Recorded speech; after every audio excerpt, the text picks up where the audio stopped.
भगवान की पावन कथा से मानव जीवन की व्यथा, मानव जीवन के कष्ट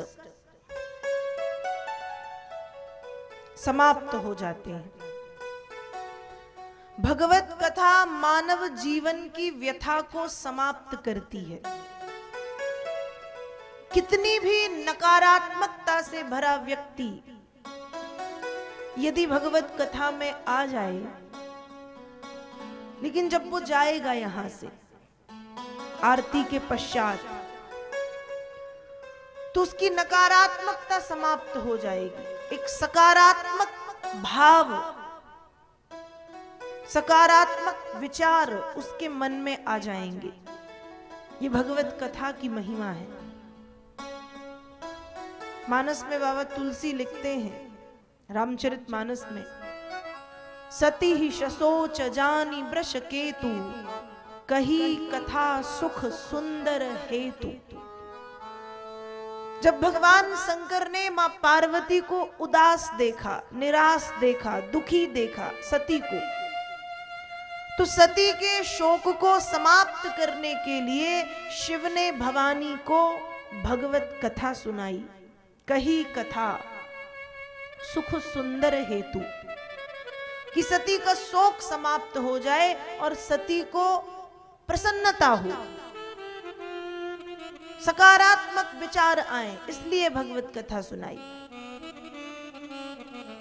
तो कितनी भी नकारात्मकता से भरा हुआ व्यक्ति इस कथा पंडाल में आता है, और यदि भाव से डूब करके वो कथा सुनता है, तो उसकी सारी नकारात्मकता समाप्त हो जाती है और एक सकारात्मक ऊर्जा से वह भर जाता है, सकारात्मक ऊर्जा से ओतप्रोत हो जाता है। ऐसी है ये भगवान की पावन कथा। भगवान नाम यदि देखा जाए तो मानव के जीवन में जन्म से लेकर के मृत्यु तक केवल दुख ही दुख है। जन्म लेना ही बहुत बड़ा दुख है, हम सब जानते हैं इस बात को। शास्त्र कहते हैं, जन्म दुखम जरा दुखम जाया दुखम पुनः पुनः, अंत काले महादुखम तस्मात् जाग्रही जाग्रही। जन्म दुखम, इस संसार में जन्म लेना दुख की बात है। श्रीमद् भागवत जी कहती हैं कि जन्म के समय कष्ट होता है, लेकिन गरुड़ पुराण कहती है कि जन्म के 4 महीने पहले से कष्ट होता है। जब हम मां के गर्भ में आते हैं, मां की कोख में आते हैं, तो जन्म लेने के 4 महीने पहले से कष्ट होने लगते हैं। मां की कोख में, मां की गर्भ में जो बालक है या जो बालिका है, जो शिशु है, जो जीव है, वो उल्टा लटका रहता है, सिर नीचे और पैर ऊपर। उल्टे लटके हुए मां के गर्भ में ये जीव कष्ट में रहता है।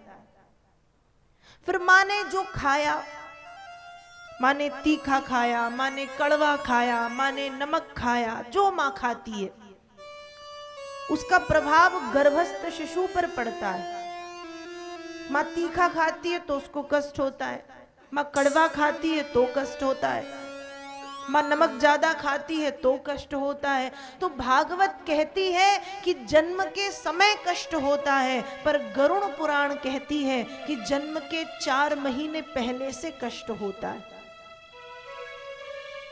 जन्म लेने के 4 महीने पहले से कष्ट होता है। जीव उल्टा लटका है, मां का छोटा सा गर्भ, उस छोटे से गर्भ में उल्टा लटका ये जीव मलमूत्र के, गंदगी के, खून इत्यादि के बीच में फंसा हुआ भगवान से प्रार्थना करता है कि हे प्रभु, इस नरक से मुझे निकालो।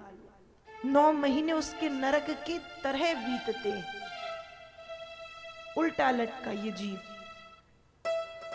तो जन्म लेना दुख की बात है, जन्म के समय कष्ट होता है और जन्म के 4 महीने पहले से कष्ट होता है। शास्त्र ने कहा, जन्म दुखम जरा दुखम। जरा कहते हैं वृद्धावस्था को, बुढ़ापा। जब बुढ़ापा आता है तो वृद्धावस्था में वैसे ही कष्ट होता है। वृद्धावस्था में कितने कितने रोग घेर लेते हैं। सुनाई पड़ना नहीं है कानों में, आंखों में दिखना बंद, चश्मा लगने लगता है, दांत टूट जाते हैं, कुछ खाते बनता नहीं, और मान लो खा लिया तो पचने वाला नहीं है।